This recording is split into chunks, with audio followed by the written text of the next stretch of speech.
Hello students, I am Dr. Amit Bhatnagar working as Senior Research Officer in the Department of Agronomy at GB Pant University of Agriculture and Technology, Pantnagar, Uttarakhand. पिछले lecture में जो मैंने upload किया है वो आपको बताया है कि how solar radiation influence crop productivity, और उसमें मैंने आपको बताए थे कि चार हम इफेक्ट्स में मान सकते हैं: photosynthetic effect, thermal effect, photo periodic and other effects, जिसमें न्यूट्रिएंट अपटेक था। तो मैंने उसमें आपको बताया था कि फोटो पीरियडिक इफेक्ट बहुत इंपॉर्टेंट है। फोटोसिंथेसिस तो है ही, ड्राई मैटर प्रोडक्शन हो रहा है, और जो फोटो पीरियडिक इफेक्ट है वो डिसाइड करता है फ्लावरिंग बिहेवियर को। तो किसी भी क्रॉप की जो फ्लावरिंग होगी या नहीं होगी, या कितने टाइम बाद होगी, लेट होगी या अर्ली होगी, ये डिसाइड होती है फोटो पीरियड से। फोटो पीरियड क्या है? तो देखिए, फोटो जिसे हम कहते हैं लाइट, फोटो लाइट हो गई, पीरियड उसकी लेंथ।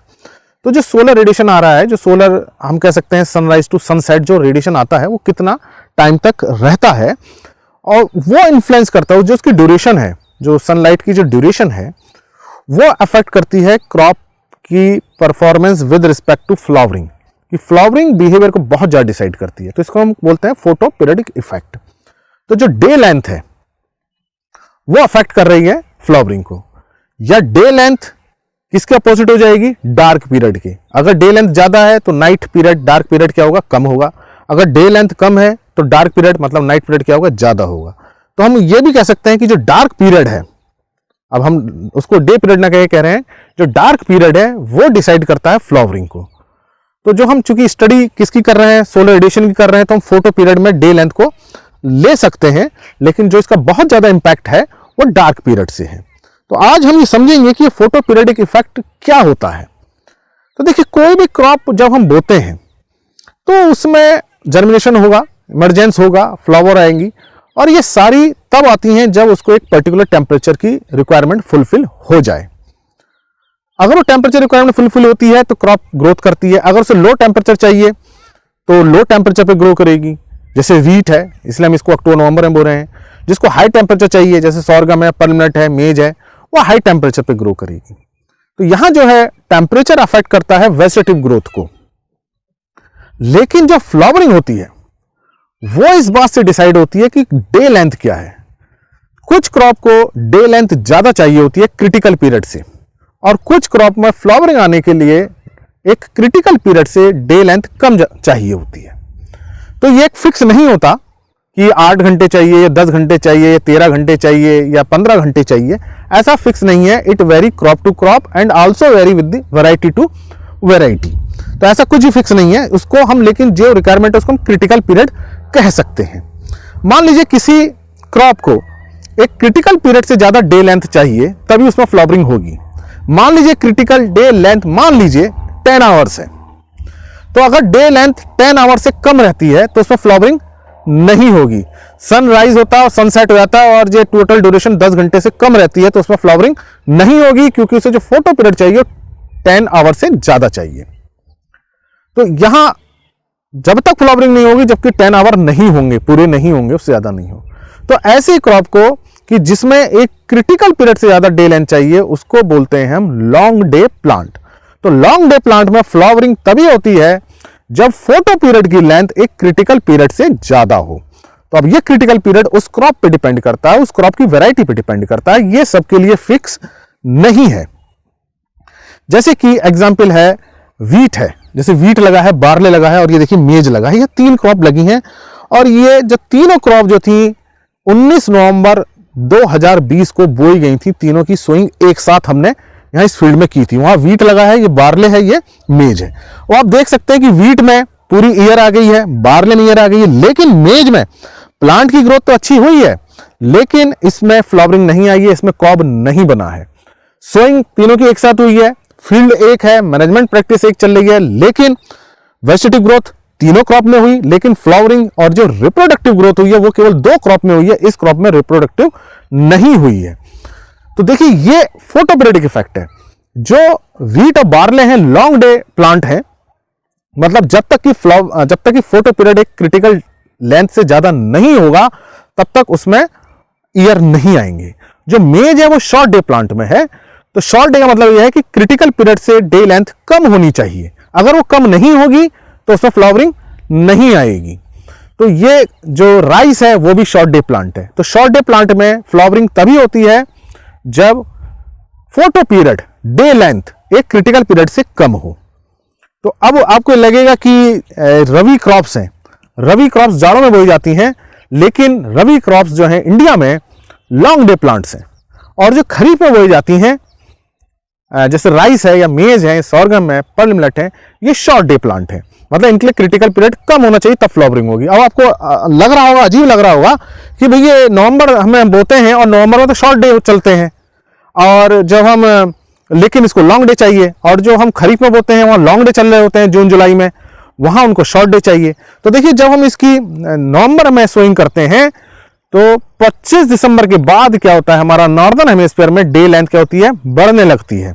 डार्क पीरियड क्या होने लगता है, कम होने लगता है। तो जैसी डे लेंथ बढ़नी शुरू होती है तो जैसी वह क्रिटिकल पीरियड को पार करता है डे लेंथ, तुरंत उसमें फ्लावरिंग आ जाती है। इसी तरह से शॉर्ट डे प्लांट है, उसको हम खरीफ में बो रहे हैं, जून में सोइंग कर रहे हैं, जुलाई में कर रहे हैं, और उसमें जो है जो हमारा 21 जून को मैक्सिमम डे लेंथ होती है, और 21 जून का डे लेंथ कम होने लगती है। कब तक जाती है, लगातार कम होती जाती है 21-22 दिसंबर तक। तो अब ये देखिए कि हमने वो सोइंग करी है जुलाई में, और डे लेंथ क्या होती है, लगातार कम होती जा रही है, डे लेंथ का पीरियड कम होता जा रहा है। तो जैसे ही क्रिटिकल पीरियड से कम होता है तुरंत उसमें फ्लावरिंग आ जाती है। तो इसी कारण से जो खरीफ क्रॉप्स हैं वो शॉर्ट डे प्लांट हैं। लॉन्ग डे प्लांट का मैंने बताया, फिर से बता दे रहा हूं कि अक्टूबर नवंबर हमने सोइंग करी, और क्या है कि इसमें 21-22 दिसंबर के बाद डे बढ़ना स्टार्ट होगा, डे लेंथ बढ़ेगी, और जैसे ही वो एक क्रिटिकल पीरियड को पार करेगा डे लेंथ, तो उसमें फ्लावरिंग आ जाएगी। तो इसी कारण से रबी क्रॉप्स को हम इसमें बोते हैं, यहीं बोते हैं, अक्टूबर नवंबर में बोते हैं, ताकि उनकी फोटो पीरियड की रिक्वायरमेंट फुलफिल हो जाए। अब यहाँ क्या है, देखिए मेज में क्या है, शॉर्ट डे रिक्वायरमेंट चाहिए। अब यहाँ क्या डे लेंथ बढ़ रही है, डे लेंथ बढ़ती जा रही है, और इसको चाहिए शॉर्ट डे की बिल्कुल नहीं आएगी। और इसमें जो है दो तरह के होते हैं, क्वालिटेटिव एंड क्वांटिटेटिव। अगर क्वालिटेटिव है तो बिल्कुल एब्सोल्यूट रिक्वायरमेंट चाहिए, अगर 10 आवर्स है बिल्कुल 10 आवर्स चाहिए। अगर क्वांटिटेटिव है तो जो अमाउंट है थोड़ी बहुत कम ज्यादा हो सकती है। जैसे कि मेज क्वांटिटेटिव शॉर्ट डे प्लांट है, तो अगर फोटो पीरियड रिक्वायरमेंट कम ज्यादा भी हो गई तो भी इसमें फ्लावरिंग आ जाएगी। तो इस कारण से रबी में भी हम मेज को बो सकते हैं, हालांकि फ्लावरिंग ऐसे टाइम पे होती है, डिलेड हो जाती है। तो क्वालिटेटिव में तो बिल्कुल वही फोटो पीरियड चाहिए, लेकिन क्वांटिटेटिव में फोटो पीरियड की रिक्वायरमेंट कम ज्यादा हो सकती है और उसमें फ्लावरिंग आ जाती है। तो भले ही फ्लावरिंग डिले हो जाए लेकिन उसमें फ्लावरिंग आएगी क्वांटिटेटिव में। तो मेज जो है क्वांटिटेटिव प्लांट है, इस कारण से जो हम इसको रबी में खरीफ में बो सकते हैं, और रबी में बोने पे इसकी फ्लावरिंग लेट होती है और इसके मैच्योरिटी पीरियड क्या होता है, ज्यादा। तो मैंने आपको ये बताया कि शॉर्ट डे प्लांट क्या है, लॉन्ग डे प्लांट क्या है, फोटो पीरियडिज्म कैसे इसको अफेक्ट कर रहा है, क्वालिटेटिव क्या है और क्वांटिटेटिव क्या है। तो क्वालिटेटिव में बिल्कुल एब्सोल्यूट वही रिक्वायरमेंट चाहिए, यदि 8 आवर है तो बिल्कुल 8 आवर चाहिए। अगर क्वांटिटेटिव है तो 8 आवर से कम या ज्यादा पे भी उसमें फ्लावरिंग हो सकती है। तो जो मेज जो है वो क्वांटिटेटिव है, क्वालिटेटिव नहीं है।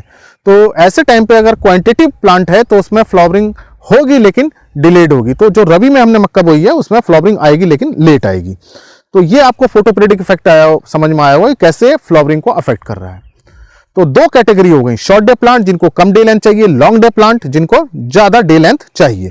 तो देखिए कैसे फोटो पीरियडिक अफेक्ट कर रहा है। तो इन डे लेंथ और शॉर्ट डे लेंथ की रिक्वायरमेंट कब फुलफिल होगी उसके अकॉर्डिंग हम सोइंग प्लान बनाते हैं, तभी हम सोइंग करते हैं। तो इसलिए हम जो वीट की सोइंग नवंबर में कर रहे हैं, जून जुलाई में नहीं कर रहे हैं। तो ये आपको समझ में आएगा क्यों इस तरह से हम सोइंग एडजस्ट करते हैं। फिर देखिए इन दो कैटेगरी के बाद एक और होता है डे न्यूट्रल प्लांट, जिन पे कोई इफेक्ट नहीं पड़ता, फोटो पीरियडिक इफेक्ट कुछ भी हो, कम हो ज्यादा हो, उसका कोई फर्क नहीं पड़ता, केवल उनको टेम्परेचर चाहिए और फोटो पीरियड का कोई इंपैक्ट नहीं है, उसको बोलते हैं डे न्यूट्रल प्लांट। तो फोटो पीरियड चाहे 8 आवर का हो, 10 का हो, 12 का हो, कोई उनको फर्क नहीं है, उनकी कोई क्रिटिकल पीरियड रिक्वायरमेंट नहीं होती है, इसको बोलते हैं डे न्यूट्रल। तो ये जो है फॉर एग्जाम्पल कॉटन है, सनफ्लावर है, तो ऐसे प्लांट को हम कभी भी बो सकते हैं, किसी भी सीजन में बो सकते हैं। शॉर्ट डे को तो हमें अपने नॉर्दर्न इंडिया में, इसमें नॉर्दर्न हेमिस्फीयर में, इंडिया में हमें शॉर्ट डे प्लांट को खरीफ में बोना पड़ेगा और लॉन्ग डे प्लांट को हमें रबी में बोना पड़ेगा। लेकिन डे न्यूट्रल को आप खरीफ में, रबी में कभी भी इसको बो सकते हैं। एक इसी तरह से कैटेगरी होती है इंटरमीडिएट प्लांट्स। इंटरमीडिएट प्लांट्स को एक नैरो रेंज चाहिए, एक नैरो रेंज चाहिए, मान लीजिए 6 to 8 आवर चाहिए, तो 6 से कम होगी तो भी उसमें फ्लावरिंग नहीं होगी और 8 आवर से ज्यादा होगी तो भी उसमें फ्लावरिंग नहीं होगी। इसको बोलते हैं इंटरमीडिएट प्लांट। मतलब इंटरमीडिएट रेंज चाहिए, उससे कम होने पे या उससे ज्यादा होने पे फ्लावरिंग नहीं होगी। एक और कैटेगरी है, कंपटीशन में पूछी जा सकती है, किसी एग्जाम पूछी जा सकती है, वो है एम्फी फोटोपेरिडिक प्लांट। ये एम्फी फोटोपेरिडिक प्लांट इंटरमीडिएट प्लांट के अपोजिट होते हैं। इंटरमीडिएट प्लांट को तो एक डेफिनेट रेंज चाहिए, जो एम्फीफोरेटिक होते हैं उनको क्रिटिकल पीरियड से या तो कम चाहिए या क्रिटिकल पीरियड से ज्यादा चाहिए, जस्ट ऑपोजिट है इंटरमीडिएट के, तो ये एम्फीफोरेटिक प्लांट कहलाते हैं। तो ये मैंने आपको फोटोपेरिडिक इफेक्ट बताया, short day plant, long day plant, day neutral plant, intermediate plant and amphiphotoperiodic plant. उसमें फिर कैटेगरी मैंने बताई क्वालिटेटिव एंड क्वांटिटेटिव, और कैसे जो है फोटो पीरियड अफेक्ट कर रहा है सोइंग टाइम को। तो कुछ क्रॉप्स की वैरायटीज भी जो है डे न्यूट्रल हैं, और क्रॉप चूंकि बहुत स्पेसिफिक है, फोटो पीरियड को बहुत रिस्पॉन्स करती हैं, इसलिए हम उनका सोइंग टाइम भी उसके अकॉर्डिंग एडजस्ट करते हैं। अगर हम सोइंग लेट करेंगे, मान लीजिए हमने सोइंग लेट कर दी, मान लीजिए रवि क्रॉप्स की लेट कर दी, तो फोटो पीरियड रिक्वायरमेंट जैसी मिलेगी तुरंत वो फ्लावरिंग में आ जाएगा, और उसमें वेजिटेटिव ग्रोथ तो हो नहीं पाएगी क्योंकि लेट करी है, तो उसमें शूट बनेगा नहीं, लीव्स बनेंगी नहीं, तो उसमें क्या होगी, ग्रेन की यील्ड क्या हो जाएगी, कम हो जाएगी। तो हम ऐसे सोइंग प्लान एडजस्ट करते हैं कि उसमें प्रॉपर शूट ग्रोथ हो, प्रॉपर उसमें लीव्स बने, प्रॉपर उसके अंदर फोटोसिंथेट्स बने, ताकि वो ग्रेन को सप्लाई, ताकि ग्रेन डेवलपमेंट और ग्रेन में जाकर के वो डिपॉजिट हो। तो ऐसे टाइम पे जो है सोइंग करना बहुत जरूरी है। तो ऐसे वैरायटी को हम बोलते हैं फोटो सेंसिटिव क्रॉप्स, जिसे हम कह सकते हैं कि अगर वो हम नहीं करेंगे उसको तो उसमें फ्लावरिंग नहीं होगी। दूसरी होती है फोटो इनसेंसिटिव क्रॉप, उनकी हम सोइंग कभी भी कर लें, कोई उसमें फर्क नहीं पड़ता है। तो जब फोटो सेंसिटिव है, जो फोटो पीरियड से डिसाइड हो रही है, चाहे शॉर्ट डे है चाहे लॉन्ग डे है, तो इनको हम पर्टिकुलर सीजन में ही इसकी बुआई करेंगे, रबी में या खरीफ में। तो ये सीजन बाउंड होती हैं ये क्रॉप्स या ये वैरायटी। तो आपको समझ में आ गया कि सीजन बाउंड कौन सी है, जो फोटो सेंसिटिव है। फोटो इनसेंसिटिव, जिसे हम डे न्यूट्रल कह सकते हैं, कोई फर्क नहीं पड़ता, लेकिन इनका एक टाइम पे ही मैच्योरिटी होगी, डे लेंथ से उसको कोई फर्क नहीं पड़ेगा, बस उनकी टेम्परेचर रिक्वायरमेंट फुलफिल हो जाए, उनकी मैच्योरिटी हो जाएगी। तो ये फोटो इनसेंसिटिव है। जैसे कि मैंने एग्जांपल बताया, डे न्यूट्रल कॉटन है और सनफ्लावर है। तो ये पीरियड बाउंड वैरायटी होती है, पीरियड बाउंड क्रॉप होती है कि एक डेफिनेट पीरियड में ये मैच्योर हो जाएंगी, 100 डेज में हो जाएंगी या 120 डेज में हो जाएंगी या 150 डेज में हो जाएंगी, उस पर उसका कोई फर्क नहीं पड़ेगा। तो फोटो सेंसिटिव जो है एक पर्टिकुलर सीजन में बोएंगे, सीजन बाउंड क्रॉप्स हैं। और फोटो इनसेंसिटिव क्या है, इनको आप कभी बो सकते हैं, लेकिन ये पीरियड बाउंड एक पर्टिकुलर पीरियड में ही ये मैच्योर होंगी। तो इसी तरह से एक टर्म रहती है thermo sensitive, thermo insensitive. Thermo sensitive में होता है कि एक पर्टिकुलर टेम्परेचर से ज़्यादा अगर रेडिएशन आता है, टेम्परेचर होता है, तो उसकी प्रोडक्टिविटी पर फर्क पड़ता है। और थर्मो इनसेंसिटिव में क्या रहता है कि अगर टेम्परेचर ज़्यादा हो भी जाए या थोड़ा कम भी हो जाए तो भी उस पर बहुत ज़्यादा फर्क नहीं आता, वो इनसेंसिटिव रहती हैं। जैसे वीट है, वीट जो है एक तरह से थर्मो सेंसिटिव है, अगर टेम्परेचर बहुत ज़्यादा हुआ तो उसकी प्रोडक्टिविटी पर नुकसान होगा। लेकिन हमने अगर उसकी थर्मो इनसेंसिटिव वैरायटी डेवलप कर ली तो ऐसे हम रीजन में भी इसको ग्रो कर सकते हैं, जैसे कि जहां टेम्परेचर ज्यादा हो। जैसे फॉर एग्जांपल साउथ इंडिया है, वहां टेम्परेचर ज्यादा है, कर्नाटक में टेम्परेचर ज्यादा है, लेकिन वो वीट को ग्रो कर रहे हैं। क्यों?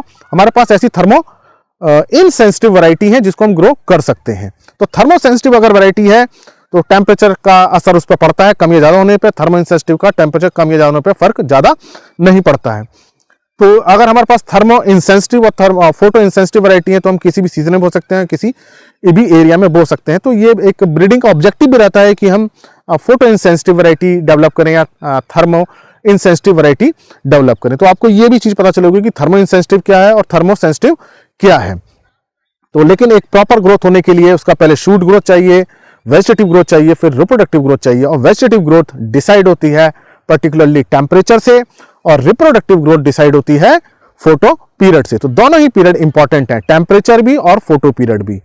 तो इन दोनों का इफेक्ट ही मिलकर कहलाता है फोटो थर्मल यूनिट बनती हैं, और टेम्परेचर इफेक्ट से ग्रोइंग डिग्री डेज बनते हैं।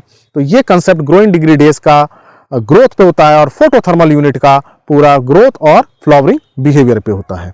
तो ये मैंने आज आपको बताने की कोशिश की कि क्या होते हैं फोटोपीरियडिज्म इफेक्ट, क्या होता है और कैसे पता चलता है कि क्रॉप शॉर्ट डे है या लॉन्ग डे है या डे न्यूट्रल है, और कौन सी क्रॉप्स इंटरमीडिएट होती हैं, कौन सी एम्फी फोटोपीरियडिक होती हैं, थर्मो सेंसिटिव वैरायटी क्या है, थर्मो इनसेंसिटिव क्या है। तो ये लेक्चर आपको अच्छा लगा हो तो लाइक करें और स्टूडेंट्स का शेयर करें, चैनल सब्सक्राइब नहीं किया है तो सब्सक्राइब करें। Thank you.